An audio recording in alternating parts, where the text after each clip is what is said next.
OK，base element 嗱，呢兩個字應該大家都識點解，但係點解會講呢個 topic 嘅咧？咁同埋呢個 topic 講關於啲乜嘢嘅咧？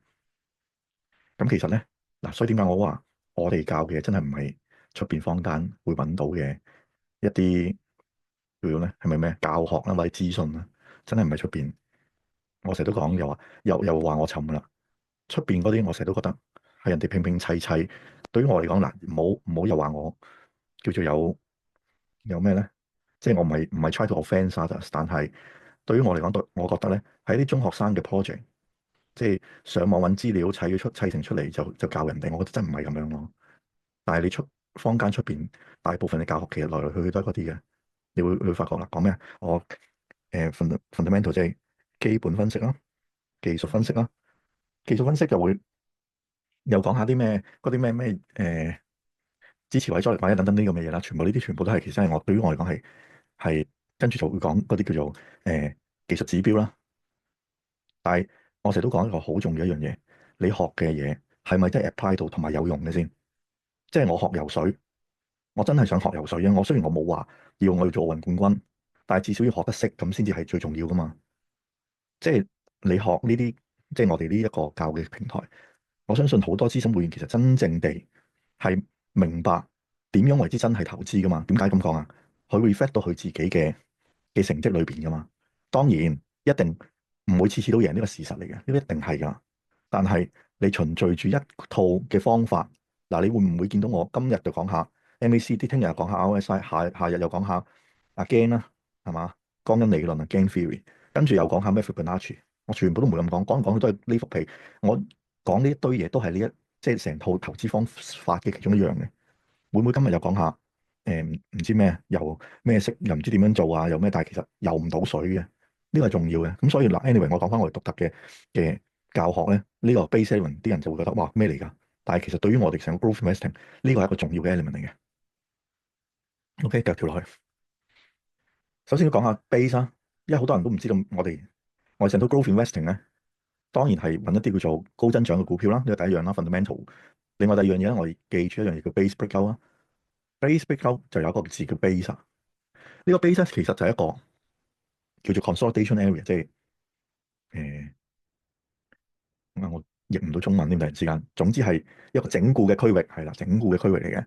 OK，咁因此我哋就要諗下點樣去 identify 呢一個 base 係我哋叫 constructive 定係即係個 base 係有 accumulation 啦，定係冇 accumulation 或者係一個叫 distribution 多咧？OK，呢啲咁嘅嘢咧，咁我哋令到我哋知道一啲 big funds 啊，仍然係可以話叫做揸住隻股票啦。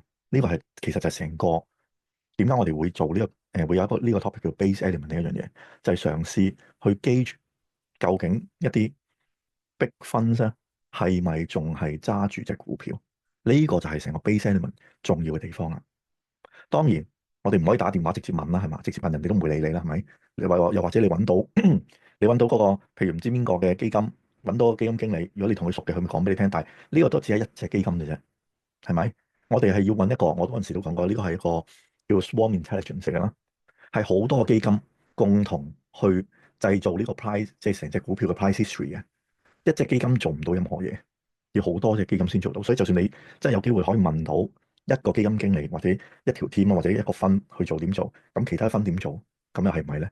咁所以我哋就有呢一個咁樣去基礎呢樣嘢啦。咁所以 base element 咧就兩個樣嘢，就一個叫 base element of strength 啊，strength 同 weakness 啦。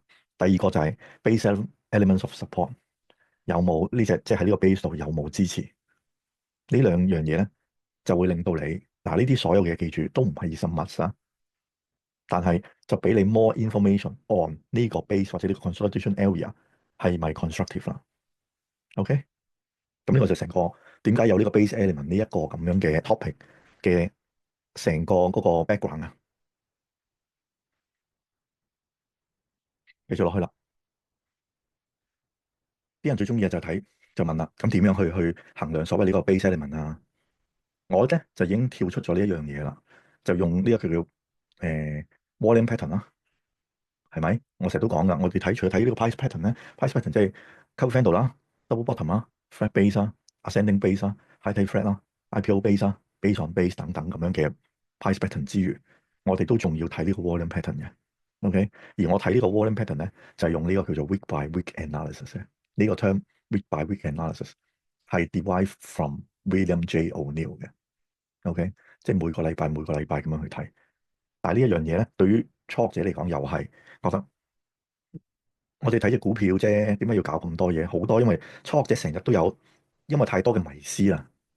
點解咁多迷思我都講過晒啦，即係其實好多嘅 myth 啊呢啲咁嘅嘢，我都即係其實喺新啲級都講會沉，但係我哋好唔可以話好多嘅，都有一部分會員都仍然都係一啲啱啱初 join 嘅咧，佢哋就會最容易就 time with，即係喺坊間所學嘅所有嘅所謂佢哋覺得有用的投資理論或者投資實踐啦。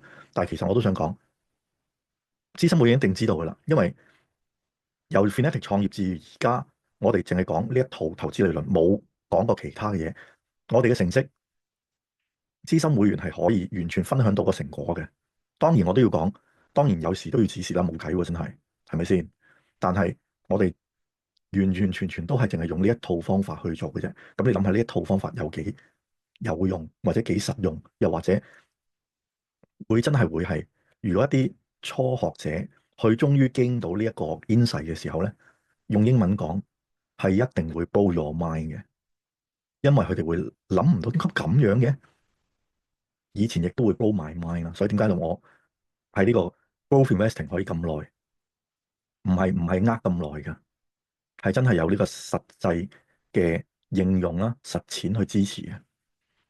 亦都因為咁樣咧，佢哋會覺得哇，week by week analysis 講咁深，咁有冇啲簡單啲嘅方法㗎？OK，咁我哋於是咧就有一個叫呢個叫 approximation 嘅方法啦。但係我都要講，記住呢啲咁嘅方法，所有 week by week analysis 或者 whatever 都唔係一個 sure win 嘅 method 嚟嘅。我都已經從來都講晒㗎啦。因為你做任何股票投資乜嘢，全部都係一個 probability distribution，你一定會有賺，一定會有蝕。所以如果仍然再諗 sure win 嘅咧，其實你又係即係仲未跳出以前嗰種諗法啊。只係呢一種方法咧，呢一個所謂我一嚟緊講嘅方法咧，係 give you more information about the base，等你知道多一啲關於呢個 base 係咪比較 constructive 咧？咁如果比較 constructive 咧，咁 tends to 去 break out 嘅時候 successful 會多啲。但係我都要講係會多啲，即係用英文啦，所以好多好多嘅英文，因為呢啲嘅英文其實好少直成為中文嘅，係 putting odd in your favor。我唔知點樣將佢譯中文啊，等你嗰個成功率提升啦，可以叫做，其實只係為咗咁樣嘅啫，所以冇一個樣嘢係 sure win 嘅，只係令到你希望你嘅成功率提升少少咧，咁誒係咪會因此會少啲止蝕啊，或者止蝕冇咁多啊？你明白？我通常如果咁樣 constructive 啲，希望就會有break out 會 success 啲，係咁樣嘅啫。OK，繼續啦。首先第一樣嘢就 element of strength。